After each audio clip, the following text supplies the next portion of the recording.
muito bom. Desde já nós louvamos a Deus por você estar aqui.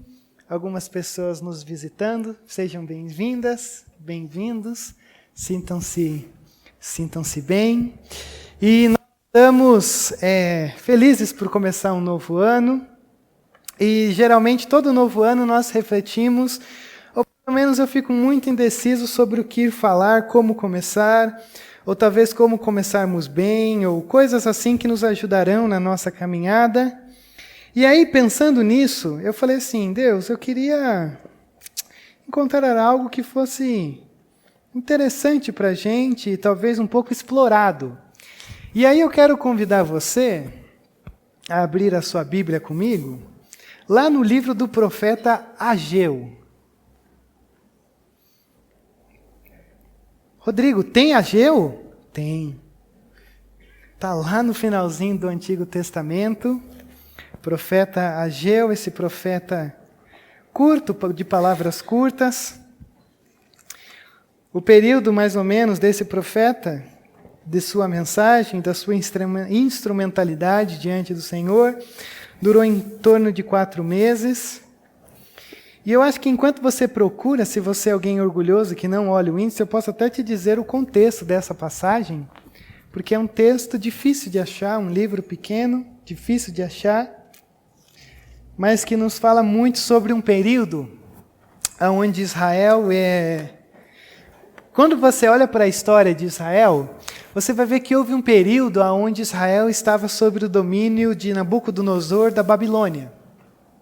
70 anos de cativeiro, algumas pessoas foram levadas, ou grande parte da nação de Israel foi levada de Jerusalém para a Babilônia, e algumas pessoas permaneceram em Jerusalém. E tudo isso foi uma forma de Deus, de fato, dizer assim, olha, vocês são o meu povo, vocês são a minha nação, mas vocês são uma nação corrompida, vocês são uma nação idólatra. Então, quando vocês me obedecem, as coisas vão bem. Quando vocês não obedecem, eu sou um Deus zeloso e amoroso. Então, ao mesmo tempo em que as coisas não vão bem para vocês, eu estou por trás. Então, Deus leva ou permite com que Nabucodonosor invada Jerusalém por 3 vezes, leve grande parte da população, do território dos viventes, vamos assim dizer, de Jerusalém para a Babilônia.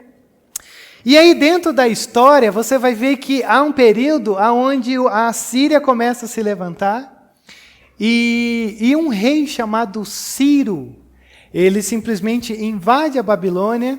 Só que esse rei chamado Ciro, diferente de Nabucodonosor, que levava as pessoas para a sua terra, para que aprendessem da cultura, aprendessem dos costumes babilônicos, Ciro tinha uma forma de governo diferente.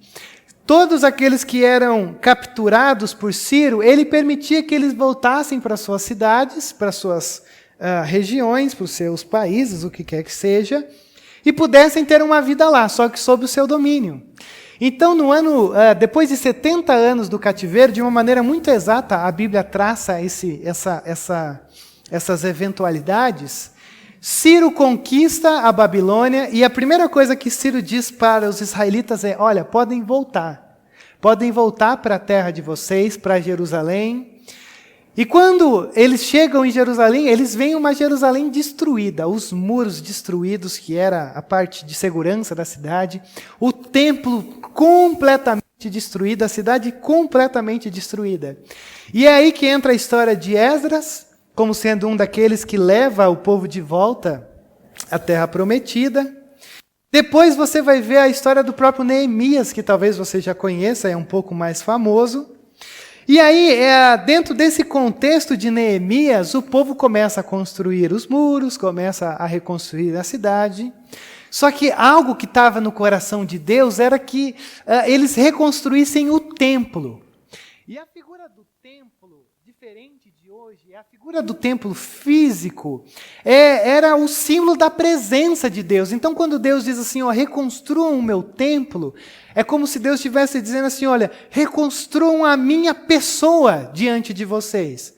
Por isso que quando Jesus conversa com a mulher samaritana, ele diz, Deus não habita mais em espaços, em templos, em prédios construídos pelas mãos humanas, mas em pessoas, em nós. Mas aqui o templo era essa figura central, porque era a presença de Deus ali colocada naquele lugar. E já que a presença de Deus / templo estava destruída, Deus falou, então, façam a cidade, mas o templo é a primeira coisa que vocês têm que reconstruir. Só que o que acontece? O pessoal começa a reconstruir o templo, aqueles que voltaram com Esdras, aqueles que voltaram com Neemias. Só que depois de 20 anos de reconstrução, eles desanimaram. E aí eles só construíram os fundamentos e eles começaram a olhar para o templo e dizer assim, o templo de Salomão era muito mais bonito, muito mais belo. A gente está fazendo algo muito, assim, é horroroso, na verdade, o que nós estamos construindo.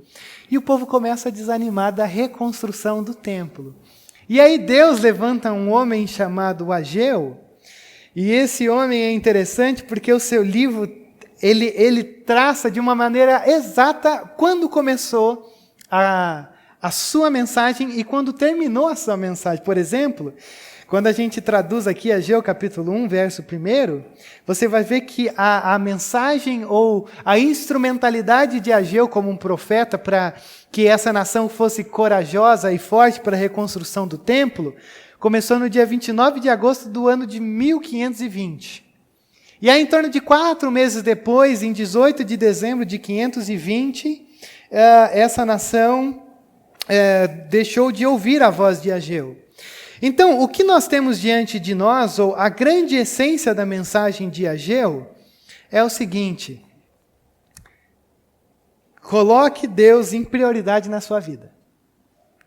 É só isso que eu vou falar hoje, ou pelo menos começar hoje e falar nos outros 3 domingos. Para um novo ano, resumidamente, o que nós precisamos ter, colocar, encaixar, organizar ou reorganizar, é que Deus seja prioridade na minha vida. E aí, olha só que interessante esse texto. Hoje eu quero ver com vocês. Eu vou lendo e a gente vai pensando para não ter que ler todo o texto. Senão depois eu vou ter que ler o texto novamente. Mas aí quando você olha no verso 2 do nosso texto, olha só como a mensagem do Senhor ela é direta através da boca de Ageu, porque diz assim: assim diz o Senhor dos Exércitos, esse povo afirma, ainda não chegou o tempo de reconstruir a casa do Senhor.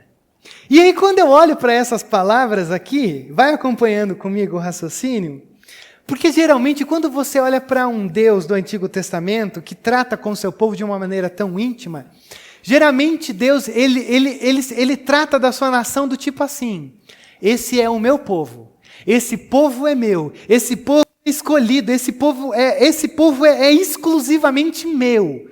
Só que quando você olha aqui em Ageu, você vai ver Deus dizendo assim, este povo. E aí você já tem que pegar a ideia, porque a coisa funciona assim. Quando Deus diz este povo e não o meu povo, é porque tem alguma coisa errada. Não tenho filhos, mas algumas vezes em filme, eu vejo que quando um filho faz ou uma filha faz algo de errado, quem está em casa está vendo toda aquela situação, e quem chega, algumas vezes eu já notei isso, a pessoa diz assim, você quer saber o que a sua filha acabou de fazer? Porque é tipo assim, não é mais minha, a responsabilidade é tua, não é mais nossa, é a tua filha, ou é o teu filho. Você quer saber o que ele fez? E aqui é a mesma coisa. Deus vem e diz assim, olha, este povo já não é mais meu. E o que esse povo está dizendo? Na perspectiva de Deus, eles dizem assim, ainda não chegou a hora ou o tempo de reconstruir a casa do Senhor. Deus vem e diz assim, olha, Ageu, anuncia para esse povo que faz 15, 20 anos que eles estão dizendo assim, Não, vai fazendo de qualquer jeito. Mas assim, agora, não chegou o tempo. Passava alguém batendo sinos na cidade, dizendo assim, vamos reconstruir o templo. O pessoal olhava pela janela e dizia assim, não chegou o tempo. Ainda não é o momento certo. Em outras palavras, o povo dizia assim, diga a Deus que Ele pode esperar. E esse tipo de argumento de um Deus que pode esperar, às vezes parece ser um pouco contraditório. Mas você já parou para pensar o quanto de vezes que Deus vem e pede algo para você, e você não diz com essas palavras, Deus pode esperar, mas você faz com que Deus espere de algo que Ele lhe pede, mas de algo que você não acata? De algo que Deus diz, faça, e você diz assim, não chegou o tempo, não me sinto preparado. Não, na verdade não é esse tempo, na verdade eu acho que mais para frente. Na verdade, eu acho que sim, Deus, o Senhor me desculpe, mas não é o momento certo ainda. Eu estou procurando esse momento certo. E eu tenho fé, porque hoje você não tem fé em Deus, você tem fé na fé. Eu tenho fé que esse tempo vai chegar, mas Deus, ainda não. E por que esse povo dizia que ainda não chegou o tempo de reconstruirmos a casa do Senhor? Pelo menos havia duas situações aqui no nosso texto, no nosso contexto, de que o povo começou a dizer, não podemos continuar a construção, e faz 15 anos que eles estão nessa desculpa do não podemos. Primeiro, havia uma crise econômica, havia uma crise social sobre os bens, sobre as lavouras desse povo. E aí, em momentos de crise econômica, geralmente a gente se suga tudo que tem. Principalmente as coisas para Deus. Aí a gente fecha e diz assim, vamos esperar a crise passar. Mas também havia outra coisa que acontecia aqui nesse tempo, que o povo poderia dizer não chegou o tempo, que foi os samaritanos. Samaritanos foram aqueles que ficaram em Jerusalém, começaram a casar com os assírios, e aí eles já não eram mais uma nação pura, vamos assim dizer, de judeus. Era uma nação cujo sangue tinha um pouco do judaísmo e um pouco dos samaritanos, ou um pouco dos assírios, isso tornou os samaritanos. Por isso que quando você olha o Novo Testamento, os samaritanos eram tão odiados, porque eles são pessoas mestiças, são pessoas que são sangue um pouco judeu, mas assírio. E aí quando o povo voltou com Esdras, com Neemias para reconstruir o templo, quando você olha lá em Neemias, você vai ver que o povo, os samaritanos, começaram a perseguir de todo jeito para acabar ou parar a construção do templo. Rodrigo, por que eles criaram tanta coisa para tentar parar a construção do templo? Porque, na verdade, eles pensavam o seguinte, olha, se esse pessoal levantar esse templo, a gente já tem a nossa religião, a gente já tem a nossa cultura, e aí a gente vai ter que se adaptar novamente a isso, então vamos fazer parar. Esse povo que ficou em Jerusalém, os samaritanos, eles chegaram a mandar uma carta para o próprio Ciro, dizendo assim, olha, ordene que esse povo pare a construção. E aí, quando o povo que estava lá construindo, todo mundo voltou da peregrinação da Babilônia, animados, começou a se deparar com as dificuldades, a primeira coisa que eles disseram foi, não é tempo ainda. Não, Deus, eu sei que o Senhor está pedindo, mas o Senhor pode esperar, porque tem dificuldade, olha, a crise bateu na nossa porta, Deus, não é tempo do Senhor pedir nada. Então o Senhor pode esperar. Só que qual que é o problema? Esse texto é maravilhoso. Olha o verso 3. Por isso, a palavra do Senhor veio novamente por meio do profeta Ageu. E o que a palavra do Senhor disse? Acaso é tempo de vocês morarem em casas de fino acabamento, enquanto a minha casa continua destruída? Como eu amei esse texto essa semana. Porque no verso 2, o Senhor diz assim, esse povo está dizendo, não chegou o tempo. No verso 4, o Senhor está dizendo assim, vocês estão dizendo que não chegou o tempo da minha casa, só que o tempo de vocês construir a casa de vocês chegou. É um sarcasmo de Deus, porque Ele está dizendo assim, que interessante, vocês dizem que não tem tempo para construir o meu templo, a minha casa, a minha habitação, mas vocês estão construindo a casa de vocês. Então, para mim não tem tempo, mas para a construção do reino pessoal de vocês tem. E aí Deus começa a descrever algo interessante. Isso aqui, eu sou apaixonado por esse livro. Porque quando ele diz assim, acaso é tempo de vocês morarem em casas de fino acabamento? Algumas versões diz que eram painéis. Que tipo de painel? Eu não faço ideia. Mas eu sei de uma coisa que isso daqui significa. As casas, geralmente, em Jerusalém, são todas feitas de rocha, de pedras. E aí, o que começou a surgir? Em Jerusalém não havia madeira, não havia tantas árvores. Não havia tanto dessa coisa de árvores, de madeiras que realmente você consiga construir. Se você morasse em Jerusalém e você quisesse ter uma casa com acabamento de madeira, você tinha que ir lá para o Líbano, para Ciro. E é muito longe. É quilômetros e quilômetros, você vai gastar energia, uma fortuna, para conseguir pegar a madeira lá, sem dizer como é que os caras faziam na época, para derrubar, para fazer a coisa. E aí você tinha que transportar, por exemplo, lá do Líbano até Israel. Não tinha caminhão, não tinha avião. Malemar tinha umas carroças.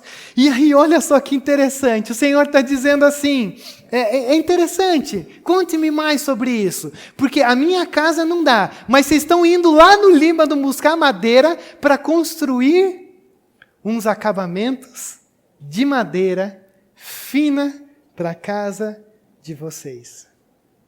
Em outras palavras, vocês têm muita energia para ir lá longe, para construir o reino pessoal de vocês. Mas quando se trata de mim, da minha presença, vocês dizem que não tem tempo. Vocês gastam uma vida inteira indo lá para construir o reininho de vocês. Mas o meu, Rodrigo, não tenho tempo. Alguns comentaristas dizem, presta atenção nessa informação, que essa madeira foi buscada no Líbano para construir o templo. E aí a situação fica pior, porque é como se eles estivessem pegando a madeira que era para construir o templo e levando para casa para construir o templo? Não, para construir as próprias casas de cada um. Por que o Senhor está indignado? Porque o templo, a presença do Senhor está em ruínas e o povo do Senhor está vivendo no luxo, vivendo na festa. A minha casa, as minhas coisas, o meu reino, o meu conforto, tudo isso está acima do reino de Deus. Você consegue edificar, construir um reino pessoal, passageiro, onde a traça e a ferrugem corrompem e fazem deixar de existir. Mas vocês não enxergam o meu reino eterno. Qual que é a nossa grande questão diante desse texto? Rodrigo, é errado ser rico? É errado ter riquezas? É errado ter oportunidades de privilégios? É óbvio que não. Não é errado você ter oportunidades, privilégios. Isso não é condenatório em si mesmo. O grande problema é quando o seu coração se alimenta das oportunidades e privilégios que o próprio Senhor te dá. Porque quando você olha para as oportunidades e privilégios que você tem, e você acaba deixando de lado o reino de Deus, aí a coisa complica. Porque aí você começa a dizer assim, não, olha, eu olhei na minha agenda para o ano de 2020, olha, eu até queria me envolver, mas sabe, eu tenho aqui várias coisas, Eu tenho natação, tenho aula, tenho escola, faculdade, trabalho, família, eu tenho alguns lazeres. Não, poxa vida, não dá, porque naquele dia eu tenho que fazer tal coisa. Volto a dizer, o problema não é o tanto de demandas que a gente tem, mas o grande problema é quando o reino de Deus não é prioridade da nossa vida, na nossa história. Porque prioridades, segundo a palavra de Deus, estão plenamente, completamente conectadas ao nosso coração. Não é à toa que Jesus diz: o nosso coração é a grande essência de quem nós somos. É Ele que alimenta as nossas mãos, os nossos olhos, o nosso desejar, o nosso pensar. Então, quando a gente olha para tudo isso, a grande crítica que Deus faz é: se eu tivesse sentado ouvindo isso, parecia um pouco egoísta da parte de Deus. Porque como Deus dissesse assim, vocês estão se divertindo muito e eu estou aqui abandonado. Parece que é um Deus egoísta, quando você olha nessa perspectiva. É como alguém disse, quando eu já vou contar pela 20ª vez essa história. Quando eu me converti, e uma das minhas conversões, porque eu já fui batizado tantas vezes que já nem sei mais. E aí eu me converti, aí eu me batizei com um amigo, aí a gente sentado na escola, ele olhou para mim e falou assim: Rodrigo, sabe qual que é o nosso grande problema? A gente se batizou muito cedo. E eu olhei e falei assim: não, então peraí, não valeu nada o batismo. Hoje eu olho e falo isso. Mas a nossa grande questão, quando a gente olha para isso, para esse Deus que vem e diz assim: olha, vocês estão se esquecendo de mim, não é porque Ele é um Deus que não quer que a gente se divirta, que não é que a gente tenha as coisas. O grande problema é que se Deus está dizendo assim: eu te remi, eu te salvei, eu te tirei do cativeiro, eu fiz com que vocês peregrinassem pelo deserto e chegassem. Eu amo vocês, eu cuido de vocês, eu salvo vocês, eu estou aqui para vocês. Mas vocês só têm olhos para vocês mesmos. Porque a única referência da minha presença entre vocês é esse templo. E vocês não se preocupam com isso. Eu me esforço por vocês, eu amo vocês.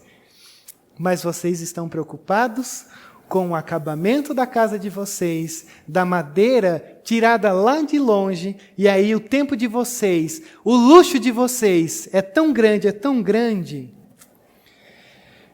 que vocês já nem olham mais o que eu estou fazendo por vocês. E aí olha só como a coisa vai caminhando. Olha só o que diz o verso 5 ao verso 7. Agora, assim diz o Senhor dos Exércitos: vejam aonde os seus caminhos os levaram. E olha só o amor de Deus nesse texto. Vocês têm plantado muito e colhido pouco. Vocês comem, mas não se fartam. Bebem, mas não se satisfazem. Vestem-se, mas não se aquecem. Aquele que recebe salário, recebe-o para colocá-lo numa bolsa furada. Assim diz o Senhor dos Exércitos: vejam aonde os seus caminhos os levaram. Deus está dizendo: olha para os 15 anos aí, que vocês esqueceram de mim, esqueceram da minha casa e estão só construindo a casa de vocês. Com piscina, com luxo, com essas madeiras do Líbano e tal, essa coisa chique.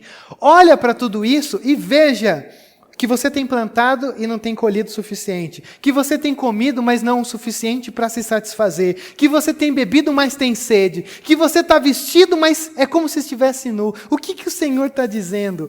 Você está gastando toda a sua energia, todo o seu tempo em coisas dessa vida que não satisfazem a sua alma.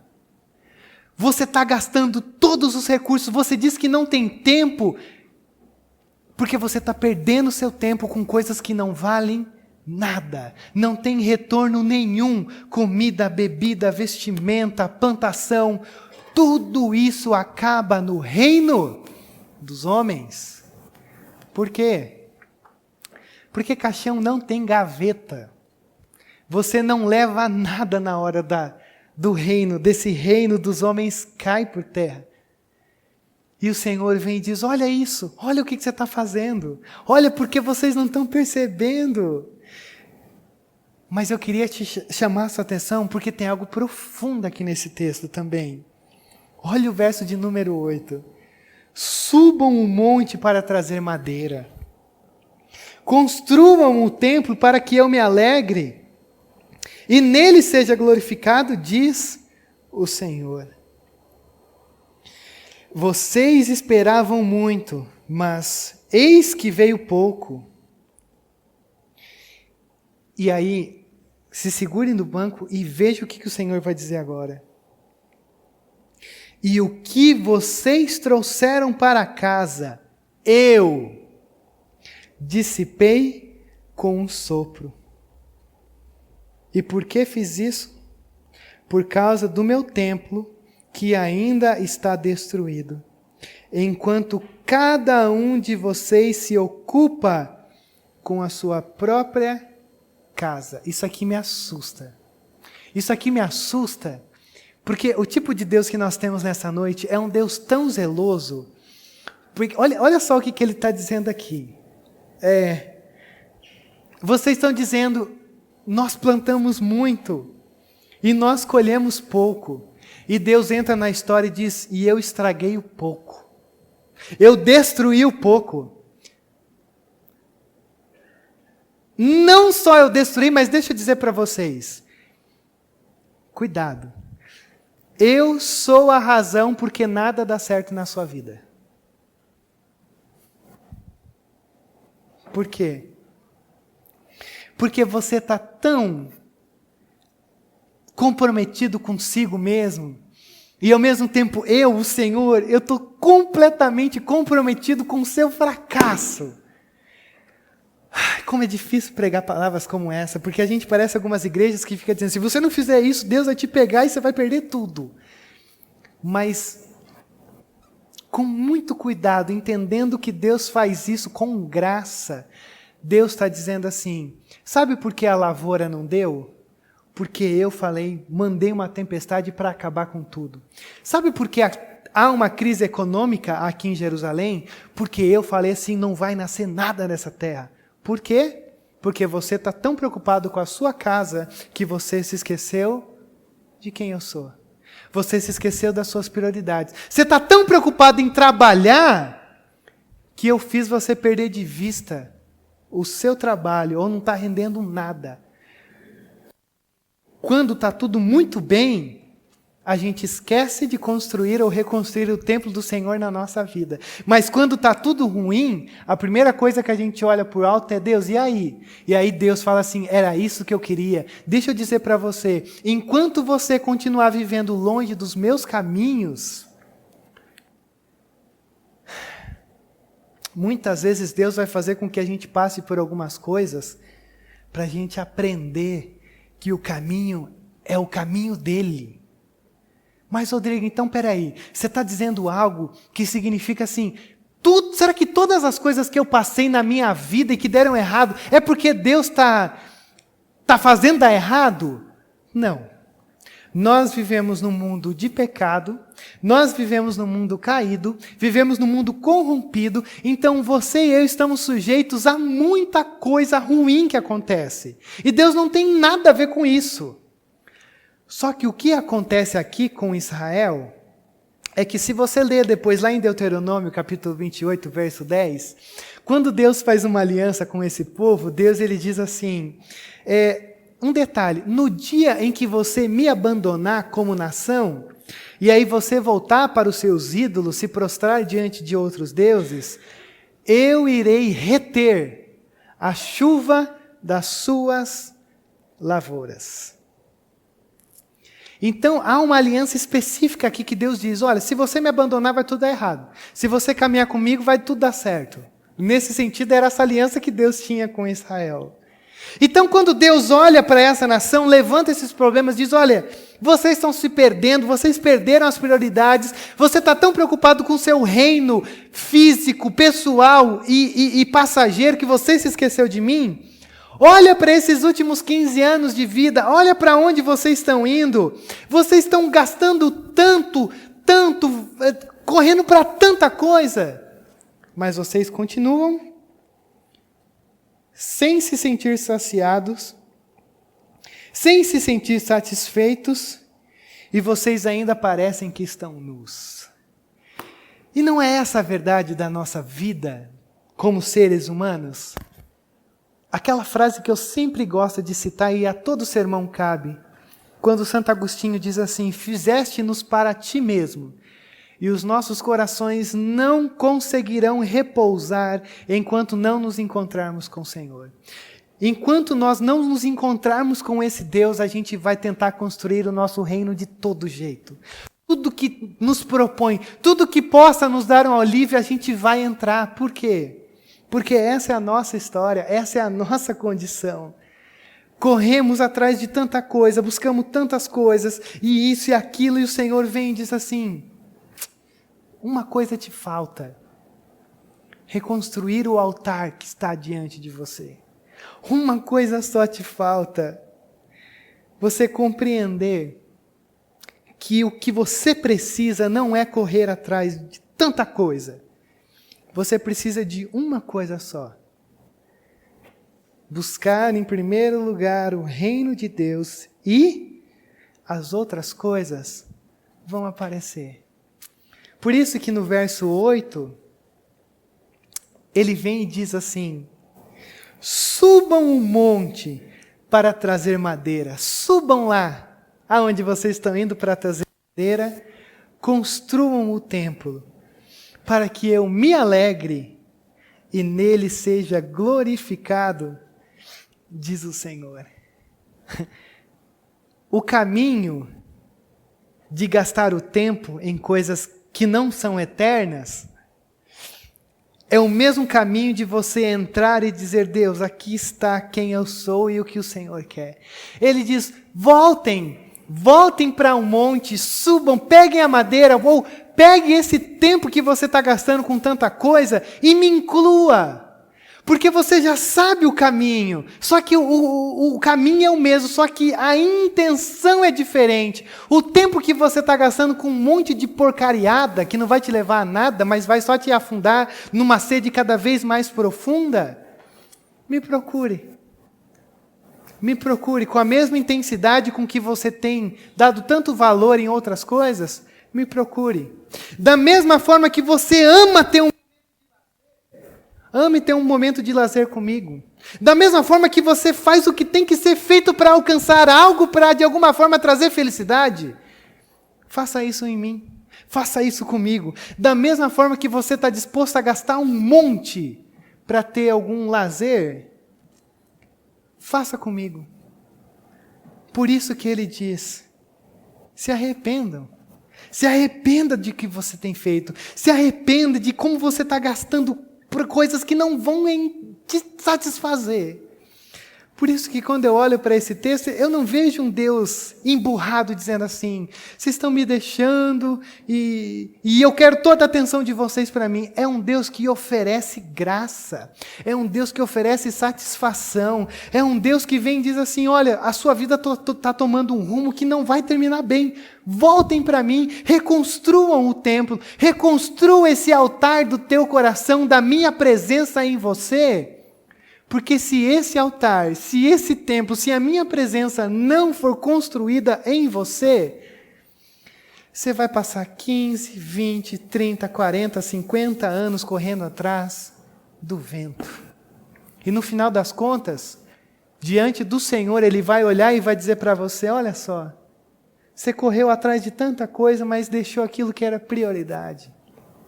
Você correu atrás de tanta coisa e no final das contas, nada do que você correu, gastou tempo, é eterno. Por isso, eu olho para essa história, eu olho para o livro de Ageu, eu fico me perguntando assim: o que isso tem a ver com a gente hoje? E sabe no que isso tem a ver com a gente hoje? Deus, Ele não mora mais em templos construídos por mãos humanas. Mas eu queria que você folheasse um pouquinho a sua Bíblia para frente e você lesse aqui comigo em 1 Coríntios, capítulo de número 3. 1 Coríntios, capítulo 3.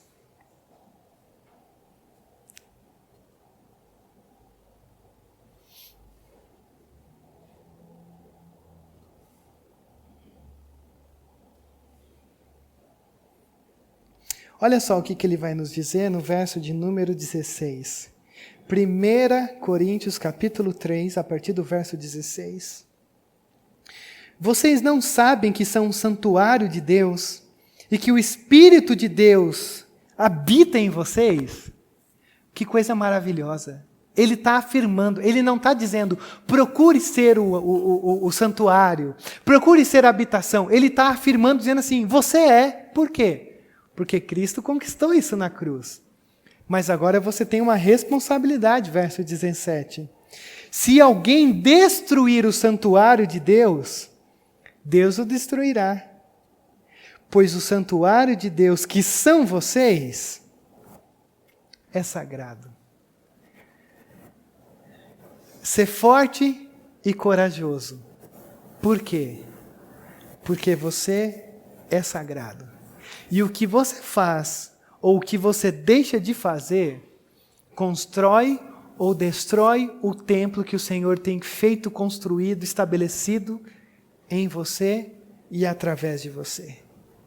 Por isso, quando a gente olha para um Israel que foi redimido, que saiu da Babilônia, que saiu do cativeiro, essa é a nossa história.